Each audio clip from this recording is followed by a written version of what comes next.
Fantastic. Like, this is the way the racing should be. And Jimmy's out there now attacking it so that we can get rid of a gap again. They've still got to make their stop, so let's see what happens. Made front brake change then. Were they going off a little bit? We saw both Winfield cars on the brakes at the end of the front straight earlier.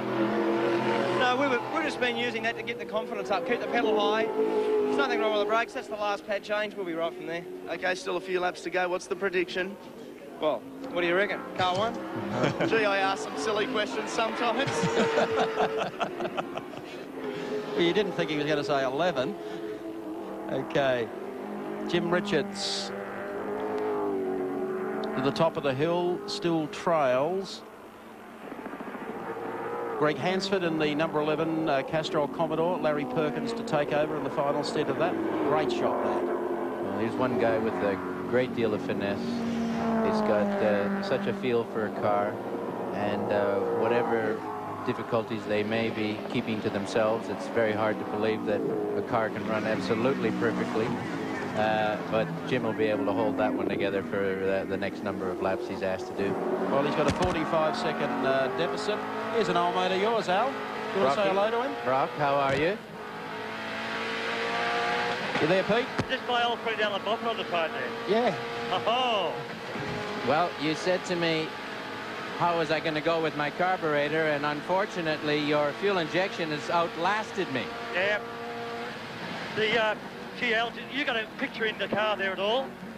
I can see you. You're looking a bit relaxed. Well, that corner there, I just went through there. It's about 280k, absolutely flat. So it's not bad, but I've got no second gear, Al. I'm having to hold it second. Well, so, actually, I thought for a minute it was Doug Mulray in the car, but now that I see your mobile sign there, oh, that was a nice little one. Easy on that gearbox, Froggy. Yeah, I know. Look what I'm doing. I'll show you. I'm holding it in there like that, steering one-handed, and then booting it. But it's very difficult because my wrist is getting sore. But as Alan Jones was saying, we don't want to be complaining too much about the physical effort of driving a racing car. We might be compared to certain overseas drivers. Well, listen, mate, you always were good with one hand, so stay with it. Hey, Al, you've got it. I'm not touching that with a barge pole. Peter Brock running 20th. 20th. Car 26, the Lusty brothers.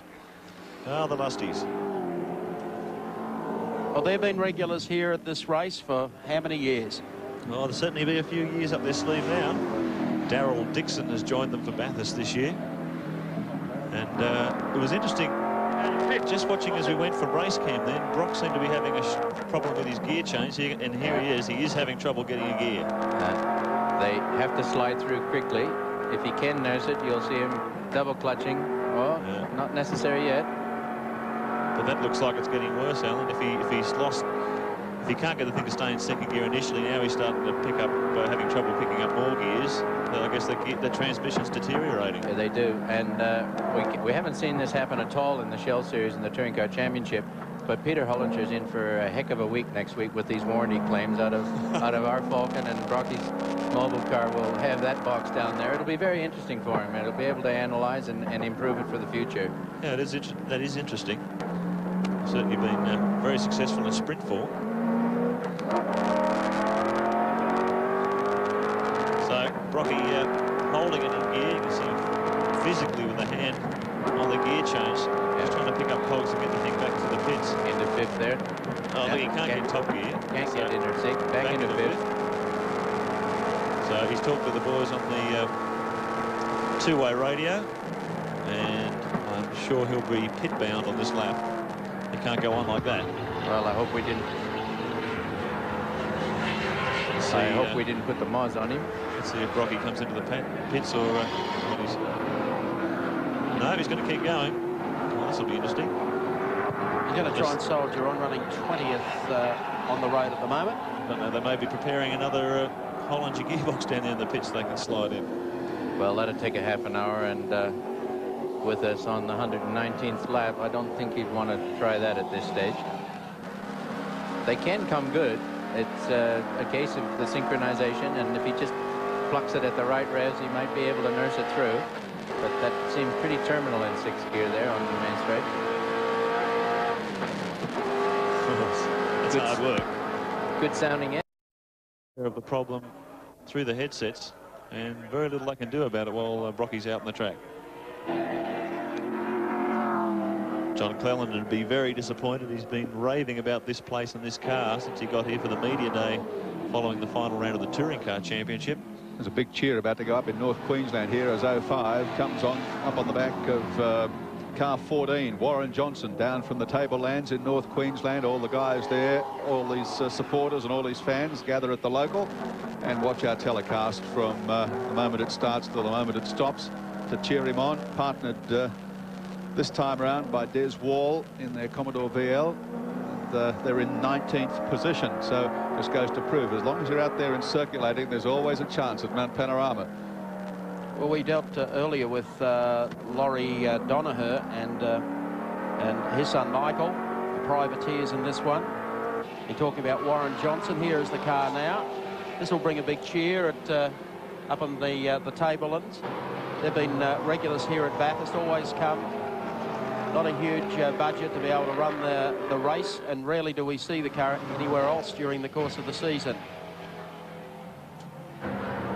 But I think it might be timely, seeing that Brocky's got so many problems. We might go down to John Cleland in the pits. Yeah. John, you might be able to see if you can sort out what's happening with this car. Talk to Brocky. I don't know what he's done to it. It was fine when I left it. It developed a vibration in the gearbox and the prop shaft when it broke, and unfortunately what it's done now is it's shaken loose all the gears. It was jumping out of second gear. If I could just have a word with him, maybe I could help him. We're going to try. Brocky, can you hear us? Yeah, I can hear that conversation. Can you hear the man with the strange accent? It's appropriate, good at neck to neck. Listen, I'll teach you how to speak Scottish before I leave Australia. Listen, what have you done to my car? Look, I don't know, John. It was perfect when I gave it to you. Yeah. And now you're going to say it was perfect when you gave it to me. Mort says he had no more surprises for me, but I think there's some more coming up. Actually, I think that we've now got a gear selection problem. Yeah. I'm trying. It feels such very mushy inside there. I'm just trying to figure out whether it's worthwhile struggling on or coming in to fix it. It's hard to steer with one hand, isn't it, Peter? Very difficult up through here. The steering is so heavy, but still, you know, that's okay. Good job I had the porridge this morning. I did have my, actually, I believe Alan Gow called it my current seed. Well, I tell you what, it looked like rubbish to me, but it's obviously good for the strength. It was okay. See you in a while. Bye. Bye, Pete. Thanks, guys. They're going to need more than porridge to get that one home. They might need porridge to keep the whole thing together, I'll tell you. Car number 26. The Lusties. We started off to show you a bit of the Lusty boys. We were sidetracked there for a moment. They're running 25th in the race. We keep saying Lusty boys. It's only one Lusty, actually. It's only Graham with Kevin Heffernan. Well, Darryl Dixon, team manager for this operation, a former Formula 3000 team manager in Europe. Heffernan's car owned by Kevin Heffernan, and it's an ex-Graham Lusty machine. Believe it or not, this is the car that was caught in that fiery accident at Lakeside in the Touring Car Championship in 1989. Now it's been resurrected, totally rebuilt with a fresh Larry Perkins engine up front, and obviously doing quite an effective job. 25th position for a bunch of privateers, that's nothing to scoff at. Not at all, not out of a field of 55. And I believe anyone that comes to Bathurst, the toughest race in the country, one of the toughest in the world, to keep running and be out there, it's a credit to them. Success is a personal thing in this business, and these fellows should be very proud of their accomplishment. Well, these guys don't really come here, most of them, with an expectation to win, but an expectation to finish, and they'll be quite happy if they can do that. Top 10 positions on our Caltex race score after nearly 5 hours. Perkins and Hansford in the premier position, ahead of Scape and Richards in the first of the Winfield Commodores, then Gardner and Jones for Telecom MobileNet Commodore in third place. Then in fourth spot, car 30, Seaton and Jones.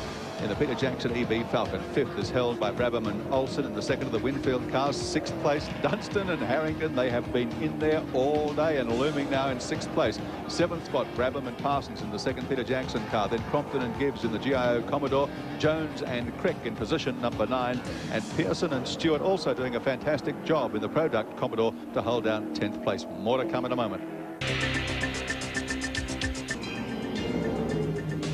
And at this stage, it's looking very nasty weather-wise, building up black again from the southwest, and the wind picking up spots of rain on the windows of our commentary position, and from our chopper you can see quite heavy showers, drenching showers, not far away from Mount Panorama and moving in this direction. Well, moving pretty well in the direction of the finish line with just under 40 laps to go. Is car 55 in 6th position on the track at the present time. Troy Dunstan and Steve Harrington, and, doing a fantastic job in the Quicks Pepsi Commodore that comes out of the Mobil 1 Brock camp, and without any fanfare and without any fuss, these guys have been consistent all day, no dramas, no problems, and they're going to be there at the right end of the event. Second Brockmobile was actually Brocky's old car from last year, which he ran in the opening rounds of this year's Touring Car Championship. Just ahead of him is the now in 2-litre guys, the Ford Sierra being driven by Steve Masterton in the race this year in the 2-litre category.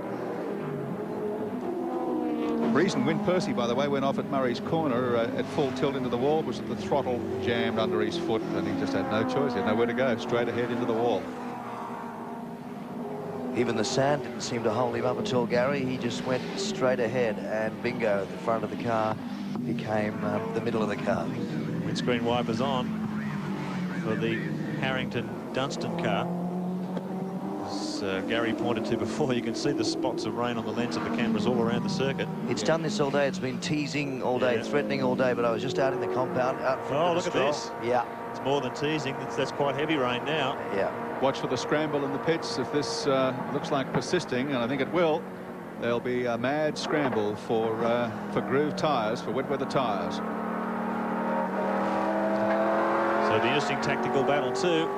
Larry Perkins will be due for his stop, and Winfield yet to make another stop. And when you throw wet and dry tyres into the equation, you have a fascinating finish to the Tooheys 1000. Brock electing to stay out there for the present time. And if Larry was or is able to make it through on just one more stop, he could have done with this happening in about 3 laps time, let me tell you. Well, it's quite dry down here still on the pit straight. This is one of the conundrums here at Mount Panorama. The weather can vary so much from the bottom to the top of the mountain. Rain there on the lens of the camera.